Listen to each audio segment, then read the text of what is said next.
los procesos claves en la agromiopatía es la repertorización, es decir, la selección de los remedios correctos para la curación de determinado cultivo. Para entender cómo se hace una repertorización, primero necesitamos definir qué es un olón. Olón es una unidad vital de todos los organismos vivos, incluyendo microorganismos, insectos, pájaros, incluyendo al propio hombre, incluyendo al suelo y desde luego las plantas, que forman una unidad, un conjunto interrelacionado de organismos vivos y se puede considerar como un organismo vivo en sí. Bien, para definir nuestro paciente, por decirlo de alguna manera, debemos definir cuál es el límite del olón. Si hacemos un límite del olón demasiado estrecho alrededor de nuestro cultivo, muy probablemente los cambios que vamos a producir en nuestro cultivo no van a ser duraderos, van a ser efímeros, van a mejorar un poquito y van a decaer las plantas. Si hacemos los límites del olón demasiado amplios, entonces no vamos a poder incidir con suficiente intensidad en nuestro cultivo. Solamente si los límites que establecemos para el olón coincidan, digamos, con los dos funcionamientos, quiere decir que sean suficientemente amplios para poder establecer un cambio duradero y suficientemente estrechos para que puedan incidir sobre cambios importantes en nuestro cultivo, y entonces vamos a lograr nuestro cometido. Ahora, ¿quién establece los límites del olón? Los límites del olón no lo establece el hombre ni el agromiópata.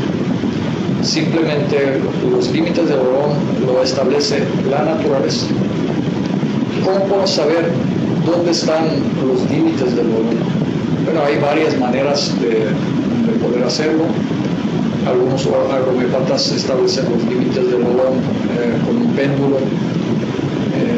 Nosotros utilizamos análisis tesigráfico, quiere decir, tomamos primero diferentes acercamientos del terreno desde el satélite para poder definir, según la orografía, según la conformación del propio terreno, según la propia aparición de las plantas que crecen por sí mismas en el terreno, y desde luego según la fragmentación que sucede en el terreno.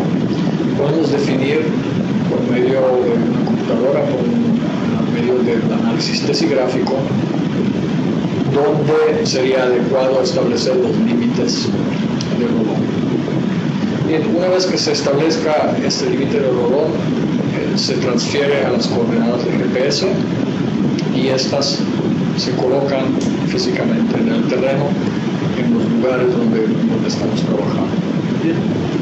Una vez establecidas las fronteras del olón de manera física en el terreno, podemos proceder a determinar el grado de vitalidad de nuestro cultivo.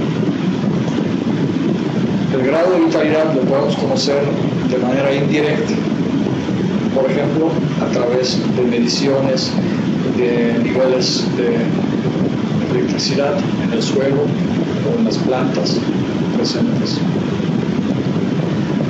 niveles de refracción por medio de un refractómetro en las plantas, y algunos otros métodos que a lo mejor van a ser un poco más difíciles de aplicar en un pequeño huerto, pero con estos dos que mencioné yo creo que es más que suficiente, y sobre todo con la observación. Una vez que determinamos el grado de vitalidad del terreno, vamos a fijarnos cuál es la biotipología predominante. Quiere decir, si las plantas que crecen en nuestro terreno son delgadas, altas, tienden a colgarse y curvarse, podemos hablar que tenemos una biotipología predominante fosfórica. si la predominancia de las plantas son más bien plantas chaparras, plantas con un tronco más grueso, plantas que tienden a desarrollar bastante el sistema radicular, plantas sensibles al frío y plantas que tienden a autointoxicarse. Podemos hablar sobre la predominancia de la biotipología carbónica. Y si las plantas que crecen en nuestro terreno son plantas que tienen un crecimiento zigzagueado, que no se deciden si va a crecer a la derecha o a la izquierda, o de repente dan un salto arriba y de repente dejan de crecer y se secan y vuelven a hacer nuevos brotes y así van. Entonces podemos decir que esta biotipología predominante es biotipología fluórica.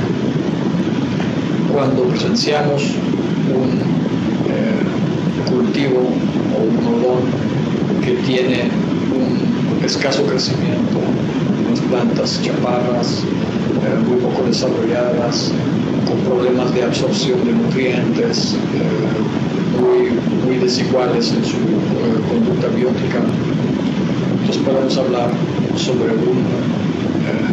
una biotipología cívica. Una vez que determinamos cuál es el tipo de biotipología predominante, vamos a definir cuál es el nivel de patología en nuestro olón. La patología se tipifica en 6 niveles. El primer nivel, el normolíneo, se quiere decir un nivel normal de un organismo sano, es el nivel de las calcáreas. Podemos hablar sobre calcárea carbónica, calcárea fosfórica, calcárea fluórica y calcárea cívica.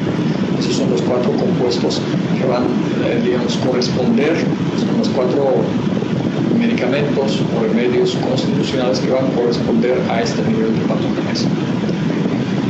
Y conforme vamos avanzando hacia las patogenesias más graves, primero pasamos por el nivel de los magnesia, luego pasamos por el nivel de los cali, luego pasamos por el nivel de los natrium, de las baritas, y al final el último peldaño, último grado de patogenesia es el nivel de los amónicos. Quiere decir, si encontramos un olón en el estadio de amonia, entonces podemos hablar sobre un olón totalmente desvitalizado, que tiene altos niveles de acidez, que tiene altos niveles de degeneración vital y tiene graves problemas.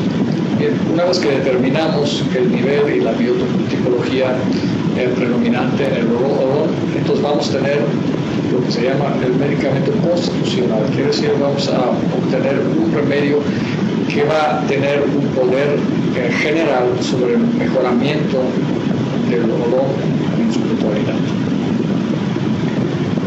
La siguiente parte de nuestro trabajo va a ser determinar cuáles son los remedios auxiliares. Quiere decir, si nosotros tenemos, por ejemplo, un cultivo de naranjo, y entonces lo que vamos a hacer, vamos a analizar cada uno de los compuestos que contiene el naranjo. Una vez que determinamos que, por ejemplo, tiene sílice, y entonces vamos a buscar las plantas o los organismos que tienen alto contenido de sílice. Quiere decir que este grupo de plantas va a tener un grado de similitud con nuestro cultivo. Si determinamos que, por ejemplo, la planta que estamos plantando tiene quercetina, buscamos cuáles son las plantas que contienen la máxima cantidad de quercetina, entonces vamos a tener un universo de plantas, organismos, digamos, que rodean o que pueden auxiliar por el grado de similitud que tienen en uno o más de sus componentes, pueden auxiliar el crecimiento de nuestra planta objetivo, en este caso, por ejemplo, naranjo, manzano, una hortaliza o lo que planteamos. Una vez que determinemos el universo básico de los remedios auxiliares, Entonces debemos de aprender a leer en las patogénesis, leer en la sintomatología de las plantas, aprender a observar de una manera diferente.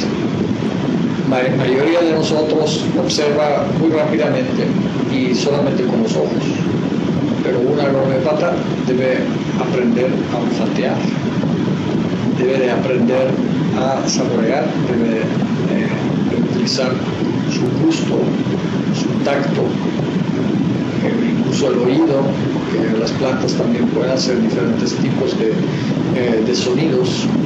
Los árboles frecuentemente hacen una especie de tronidos o pueden tener diferentes manifestaciones sintomatológicas que se pueden observar. Y entonces cuando aprendemos a leer estos señales, entonces podemos traducir esos señales en ligarlos, digamos, con ciertos remedios que vamos a utilizar. Cuando determinamos los remedios que vamos a utilizar en nuestro cultivo, todavía no se termina el trabajo. Ahora vamos a tener un trabajo posológico. ¿Qué quiere decir? Posología quiere decir es el arte de la dosificación de los medicamentos. Debemos saber cuál es la dosis apropiada que vamos a aplicar a la planta. Quiere decir, si vamos a aplicar una dosis baja, por decir 6CH, 8CH, 10CH, o si vamos a aplicar una dosis media, 30CH, 40, 50CH, o una dosis alta, 200CH o más alta. Debemos saber con qué frecuencia vamos a aplicar esos remedios. Aún si repertorizamos correctamente los remedios que vamos a utilizar, aún si determinamos correctamente la potencia, debemos de emprender la tarea de saber cuántas veces y de qué manera vamos a aplicar los medicamentos. Podemos aplicarlos espreados sobre las plantas, podemos aplicarlos en el sistema de riego, podemos aplicar gránulos colocados directamente cerca de los troncos de las plantas, podemos hacer tratamientos de las semillas antes de la siembra, durante la germinación. Podemos aplicar la agrohomopatía en determinados procesos de la cultivación, por ejemplo, en la época de poda, en la época de floración, en las diferentes épocas de desarrollo de la planta, con la época de la fructificación, con la época del reposo. Entonces debemos de correlacionar toda esta serie de datos para establecer cuál es el medicamento más apropiado, en qué frecuencia lo voy a aplicar, en qué potencia lo voy a aplicar, cómo lo voy a aplicar y en qué época del año lo voy a aplicar. Y con algunos medicamentos, por ejemplo, sulfur, debo saber incluso en qué hora lo voy a aplicar. Si aplico el sulfur a las 6CH a un cultivo de hortalizas en el pleno sol, entonces lo más probable que va a suceder es que voy a conseguir una quemadura en las hojas de las plantas. Entonces yo debo saber que el sulfur no se aplica con la luz solar y debo de aplicarlo preferentemente después de la caída de sol sobre mi cultivo. De esta manera va a tener unas 6 u 8 horas para funcionar sobre la planta sin que interfieran los rayos ultravioletas. El arte de la repertorización es un arte complejo, pero los que lo dominan finalmente son los agrohomópatas exitosos. Esta parte del proceso determina el éxito de un agrohomópata. La capacidad del agrohomópata de seleccionar los remedios, observar con minuciosa detención y saber cómo aplicar los medicamentos que seleccionó, asegura una curación exitosa y duradera.